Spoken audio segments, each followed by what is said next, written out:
நான் சொன்ன மாதிரி தான். இப்போ இந்த சோலார் இபிசிக்கு மேஜரா ரெக்வயர் பண்ணிட்டு இருக்கிற ஒரு 2-3 ப்ராடக்ட்ஸ்ல முக்கியமான panel solar panels. So solar panel அடுத்து பார்த்தீங்கன்னா இன்வெர்டர். ஸோ அந்த ப்ராஜெக்டை டிசி கரண்ட்டை ஏசியா மாற்றி தரப்போற அந்த இன்வெர்டர். மூணாவது பார்த்தீங்கன்னா அந்த பேனலை எரெக்ட் பண்ணிட்டு இருக்கிற அந்த ஸ்ட்ரக்சர். ஸோ இந்த 3 ஐட்டம் வந்து ரொம்ப பேசிக்கா மெயினான வைட்டலான ஐட்டம்ஸ். ஸோ இது மூணுமே நம்ம ஸ்பார்க் இவி சொல்யூஷன்ல ஓனா நம்ம எப்படி பண்ணி கொடுத்துட்டு இருக்கோம். ஸ்ட்ரக்சர் நம்ம ஓன் மேனுஃபேக்சரிங் வச்சிருக்கோம். பேனல் இன்வெர்டர்லாம் ரெடி ஸ்டாக் வச்சுட்டு இருக்கோம். ஸோ நம்மகிட்ட என்னென்ன இருக்கு, உங்களுக்கு என்ன மாதிரி சொல்யூஷன் என்னால் கொடுக்க முடியுங்கிறதெல்லாம் நம்ம இதில் பார்க்கணும். Hi, hello, good morning everyone. என் பேர் ஆண்டனி ஜாக்சன். ஸோ நம்ம என்ன பார்க்க போறோம்னா, என்னை பற்றியும் என் கம்பெனியை பற்றின ஒரு ஸ்மால் இன்ட்ரடக்ஷன் இந்த வீடியோவில் பார்ப்போம். ஸோ ஃபர்ஸ்ட் சொன்ன மாதிரி தான், என் பேர் ஆண்டனி ஜாக்சன். கம்பெனி நேம் பார்த்தீங்கன்னா ஸ்பார்க் இவி சொல்யூஷன். கம்பெனி வந்து 2020 ஃபவுண்ட் பண்ணோம். எங்கே இருக்குன்னு பார்த்தீங்கன்னா சேலம் பெரம்பலூர் லொக்கேஷனில் ஆஃபீஸ் வச்சுருக்கோம். ஸோ நம்ம மெயின் பிஸ்னஸோட மெயின் ஒர்க் பார்த்தீங்கன்னா நம்ம சோலார் இபிசி பண்ணிட்டு இருக்கோம். So engineering, procurement, construction. So சோலாருக்கான எண்ட் டு எண்ட் சொல்யூஷன் நம்ம ப்ரொவைட் பண்ணி கொடுத்துட்ருக்கோம். Right from on grid solar, off grid solar, hybrid, ஒரு ஃபேக்ட்ரிக்கு தேவையான சோலார் பேனலாக இருக்கலாம், அதே மாதிரி ஒரு வீட்டுக்கு தேவையான சோலாராக இருக்கலாம்.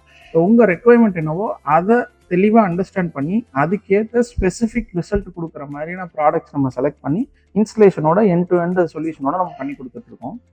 ஸோ நான் சொன்ன மாதிரி தான், இப்போ இந்த சோலார் இபிசிக்கு மேஜராக ரெக்வயர் பண்ணிட்டு இருக்கிற ஒரு 2-3 ப்ராடக்ட்ஸில் முக்கியமான panel solar panels. So solar panel அடுத்து பார்த்தீங்கன்னா இன்வெர்டர். ஸோ அந்த ப்ராஜெக்டை டிசி கரண்ட்டை ஏசியாக மாற்றி தரப்போகிற அந்த இன்வெர்டர்.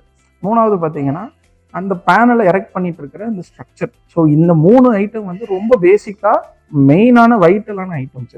ஸோ இது மூணுமே நம்ம ஸ்பார்க் இவி சொல்யூஷனில் ஓனா நம்ம எப்படி பண்ணி கொடுத்துட்டு இருக்கோம். ஸ்ட்ரக்சர் நம்ம ஓன் மேனுஃபேக்சரிங் வச்சிருக்கோம். பேனல் இன்வெர்டர்லாம் ரெடி ஸ்டாக் வச்சுட்டு இருக்கோம். ஸோ நம்மகிட்ட என்னென்ன இருக்கு, உங்களுக்கு என்ன மாதிரி சொல்யூஷன் என்னால் கொடுக்க முடியுங்கிறதெல்லாம் நம்ம இதில் பார்க்கணும். ஸோ இப்போ பார்த்தீங்கன்னா நம்ம குடோனில் தான் இருக்கோம். ஸோ பார்த்தீங்கன்னா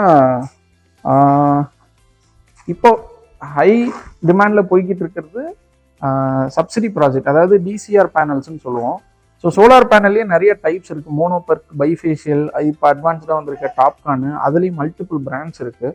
ஸோ இதெல்லாம் போக மேஜராக 2 டைப்பாக பிரிக்கலாம். ஒன்று வந்து பேனல் வந்து சப்சிடிக்கு எலிஜிபிளான பேனல், சப்சிடிக்கு நாட் எலிஜிபிளான பேனல். ஸோ இது என்னடா டிஃப்ரென்ஸ் அப்படின்னு கேட்டிங்கன்னா, ரெண்டுமே ஒன்று தான். பட் சப்சிடிக்கு எலிஜிபிளான பேனல்ஸில் இந்தியன் மேக், இந்த பேனல் வந்து இந்தியாவிலேயே தான் நம்ம மேக் பண்ணியிருக்கோன்றதுக்கான ஒரு சர்டிஃபிகேஷன் கொடுப்பாங்க. அதுதான் அந்த டிசிஆர் சர்டிஃபிகேட்னு சொல்லுவாங்க. டிசிஆரோட அப்ரிவேஷன் என்னன்னா டொமஸ்டிக் கண்டென்ட் ரெக்வயர்மெண்ட்னு சொல்லுவோம். ஸோ அந்த டிசிஆர் சர்டிஃபைடு பேனல்ஸ் இருந்தால் மட்டும்தான் நம்மளால வீட்டுக்கு சோலார் போட்டது மட்டும் இல்லாமல் அதோடு சேர்த்து மானியமும் நம்மளால வாங்க முடியும். ஸோ நம்ம மேஜராக ஹோல்ட் பண்ணியிருக்கிறதுன்னு பார்த்தீங்கன்னா டிசிஆர் சர்டிஃபைட் பேனல்ஸ் தான். ஸோ நம்மகிட்ட இது லூம் சோலாரோட 550 watt peak bifacial panel stock இருக்குது. ஸோ ரெடி ஸ்டாக்காகவே 2-3 பேலட் நம்ம வச்சுருக்கோம். ஸோ இது போதா குறைக்கு அதானி பேனல் இருக்குது. அதானி வந்து 565 வாட் பீக் டாப்கான் பேனல்ஸ் இருக்குது. ஸோ அதே மாதிரி விக்ரம் சோலார் பேனல் இருக்குது. அது நான் டிசிஆரில் 580 வாட் பீக் இருக்குது. ஸோ இது யாருக்கு டிசிஆர், யாருக்கு நான் டிசிஆர்னு சொன்னீங்கன்னா, வீட்டுக்கு நீங்கள் ஒரு 5 கிலோவாட்டுக்குள்ளே சப்சிடியில் ப்ராஜெக்ட் பண்ணணும்னு நினைக்கிறீங்க அப்படின்னா பெஸ்ட்டு டிசிஆர் போய்க்கிறது.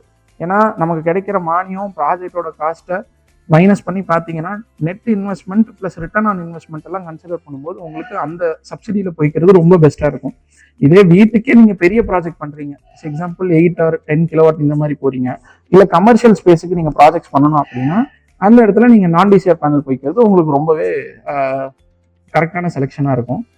ஸோ பேனல் பார்த்துட்டோம். ஸோ அடுத்து இன்வெர்டர்ஸ் எடுத்துக்கிட்டோம்னா, நம்ம இன்வெர்டர்ஸ் வந்து பாலிகேப் இன்வெர்டர் இருக்குது, சன்க்ரோ இன்வெர்டர் இருக்குது, ஸோ டை இன்வெர்டர்ஸ் இருக்குது. ஸோ இந்த மாதிரி மல்டிபிள் பிராண்ட்ஸ் நம்ம ஹோல்ட் பண்ணிட்டு இருக்கோம். ஸோ இந்த பிராண்ட்ஸ் எல்லாம் நான் பர்டிகுலராக செலக்ட் பண்ணிட்டு இருக்கிறதுக்கு ஒரு பேசிக் க்ரைட்டீரியா இருக்குது. எல்லா ப்ராடக்ட்ஸுமே நல்லா இருக்குது, நிறைய ஆப்ஷன்ஸ் இருக்குது. இதில் எதுக்காக நான் இந்த மாதிரி பர்டிகுலர் ஐட்டம்க்கு போகணும் அப்படின்னா, ஸோ டெக்னிக்கலாக இதுக்கும் நல்ல ஒரு மேட்ச் இருக்கிற மாதிரி ப்ராடக்ட்ஸ் தான் நம்ம செலக்ட் பண்ணி கொடுத்துட்ருக்கோம். ஸோ பேசிக்கலி பேனல்ஸ் இப்போ அட்வான்ஸ் ஆக என்ன ஆகுதுன்னா, ஒரு பேனலோட அதிகபட்ச கரண்ட் ப்ரொடக்ஷன் வந்து அதிகமாகிட்டே போயிட்டு இருக்கு. ஸோ அந்த அதிகபட்ச கரண்ட்டை ஹேண்டில் பண்ணக்கூடிய இன்வெர்டர்ஸ் தான் நம்ம செலக்ட் பண்ணுறோம். ஸோ எக்ஸாம்பிள் இப்போ பாலிகேப் அண்ட் சன்க்ரோ எடுத்துக்கிட்டிங்கன்னா 16 amps continuous current rated. So பேனல்லேருந்து அதிகபட்சம் 14-15 amps வரலாம். ஸோ 16 amps அது தாராளமாக தாங்கும்.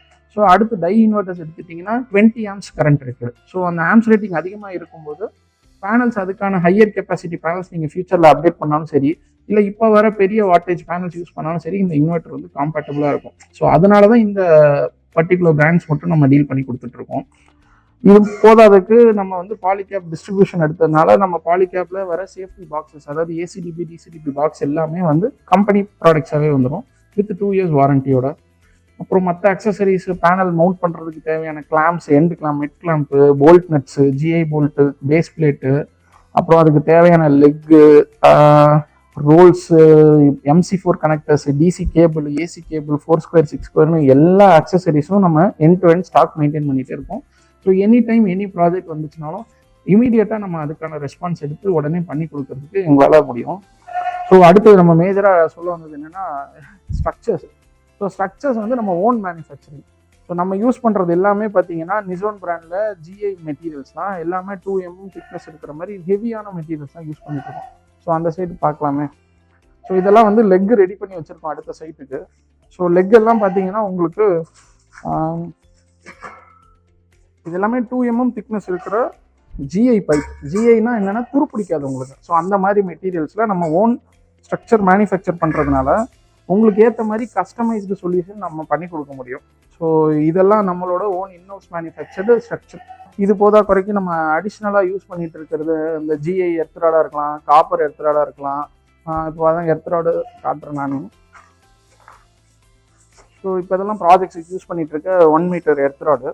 அதே மாதிரி லைட்னிங் அரெஸ்டருக்கு தேவையான போல்ஸு.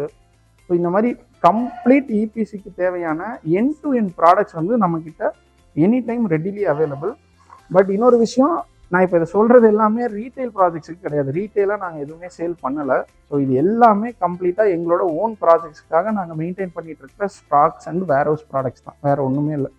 ஸோ உங்களுக்கு ப்ராஜெக்ட் பண்ணணும், அதுவும் சப்சிடியில் உங்களுக்கு மானியத்தில் பண்ணி கொடுக்கணும் அப்படின்னா தாராளமாக நீங்கள் என்ன காண்டாக்ட் பண்ணலாம். அப்புறம் இன்னொரு முக்கியமான விஷயம், சைனாலேருந்து இம்போர்ட் பண்ணிகிட்டு இருக்கிற கிளாஸ் மாடியூல்ஸுக்கு கஸ்டம் டியூட்டியில் ப்ரைஸ் இன்க்ரீஸ் பண்ணியிருக்காங்க. ஸோ இது பேனலை எப்படி அஃபெக்ட் பண்ணுதுன்னா, இந்த வீக்கெண்டில் like within a week solar panels, because solar panel வந்து ஆல்மோஸ்ட் 90% 80% வந்து வெறும் கிளாஸால் மேக் ஆனது தான். ஸோ சோலார் பேனலோட ப்ரைஸ் வந்து 40%, 20 to 30, 40% வரைக்குமே ப்ரைஸ் பயங்கரமாக ஹைக் ஆயிடுச்சு. ஸோ இப்போ ஸ்டாக்ஸ் இருக்கிற வரைக்கும் தான் நம்மளால் ஓல்டு ப்ரைஸ்லையும் மெயின்டைன் பண்ணி கொடுத்துட்ருக்க முடியும். இப்போ ரீசெண்டாக வரப்போகிற எல்லா ப்ராஜெக்ட்ஸுமே, சப்சிடி ப்ராஜெக்ட்ஸ் எல்லாமே ப்ரைஸ் பயங்கரமாக ஹைக் ஆகுது. ஸோ இது சப்சிடிக்கு மட்டும் கிடையாது, நீங்கள் நான் சப்சிடி ப்ராஜெக்ட் பண்ணாலுமே அதே சுச்சுவேஷன் தான். ஏன்னா அதுலேயுமே பேனல் ப்ரைஸ் இன்க்ரீஸ் பண்ணுறதுனால ப்ராஜெக்டோட காஸ்ட் இன்க்ரீஸ் ஆகுது. ஸோ ப்ராஜெக்ட் காஸ்ட் உங்களுக்கு 30-40% வரைக்கும் ஹைக் ஆகிறதுக்கான 100% சான்ஸ் இப்போ வந்துருச்சு. ஸோ இப்போ நீங்கள் சோலார் போடணும்னு நினச்சிங்கன்னா இமீடியட்டாகவே நீங்கள் ஒரு டெசிஷன் எடுத்து நல்லபடியாக நீங்கள் சோலார் போட்டு முடிச்சுக்கோங்க. இந்த டைமே நீங்கள் யூட்டிலைஸ் பண்ணிக்கிட்டிங்கன்னா ரொம்ப பெஸ்ட்டு. இப்போ நம்ம வந்து கவர்மெண்ட்டில் சப்சிடி வாங்கி தரது மட்டும் இல்லாமல் பேங்க்ஸில் லோன் ப்ராசஸுமே நம்ம அப்ளை பண்ணி கொடுத்துட்ருக்கோம். நீங்கள் 3 kW வரைக்கும் நீங்கள் சோலார் போட்டால் ஜஸ்ட் 7% தான் லோன் இன்ட்ரெஸ்ட்டு நேஷனலைஸ் பேங்க்ஸ் எல்லாத்துலேயுமே. ஸோ தாராளமாக நீங்கள் டெசிஷன் மட்டும் எடுத்தால் போதும். 1 kW போட்டாலும் சரி, 10 kW போட்டாலும் சரி, you are just a decision away from the renewable energy. நீங்கள் டிசைட் மட்டும் பண்ணால் போதும், லோன் ப்ராசஸ் பண்ணலாம், லோனை வச்சு சோலார் போடலாம். சோலார் போட்டதை வச்சு உங்களுக்கு ஆட்டோமேட்டிக்காக இபி பில் ரெடியூஸ் ஆக போகுது. இபி பில் ரிடக்ஷனில் இபி பில் கட்டுற அமௌண்ட்டை நீங்கள் இஎம்ஐயாக கட்டிட்டு வந்தாலே வித்தின் 3-4 இயர்ஸில் உங்கள் பொருளே உங்களுக்கு ஆகிடும். ஸோ இது வந்து நீங்கள் லைஃப்பில் எடுக்க போகிற ஒரு ஒன் ஆஃப் த பெஸ்ட் டெசிஷனாக தான் இருக்கும். இதை தயவு செஞ்சு மிஸ் பண்ணிடாதீங்க. உடனடியாக நீங்கள் சோலார் போடுறதுக்கு என்ன ரெக்குவயர்மெண்ட்டோ அதை பாருங்கள். ரொம்ப நன்றி. மற்றபடி மற்ற கிளிப்ஸ் எல்லாம் நான் ஆட் பண்ணுறேன்.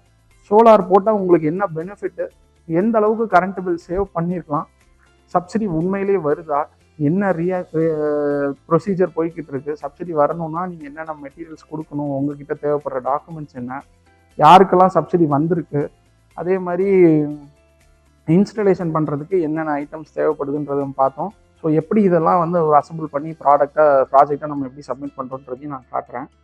அண்டு இபி பில் உண்மையிலேயே ரெடியூஸ் ஆகுதான்ற டவுட்ஸ் கூட சில பேருக்கு இருக்கலாம். ஸோ அதோட உண்மையான கிளிப்ஸுமே நான் உங்களுக்கு கொடுக்குறேன், பிஃபோர் சோலார் ஆஃப்டர் சோலார்ன்ற மாதிரி. ஸோ இந்த மாதிரி எண்ட் டு எண்ட் சோலார் சொல்யூஷனுக்கான எல்லா ப்ராடக்ட்ஸும் நம்மகிட்ட ரெடிலி அவைலபிள்.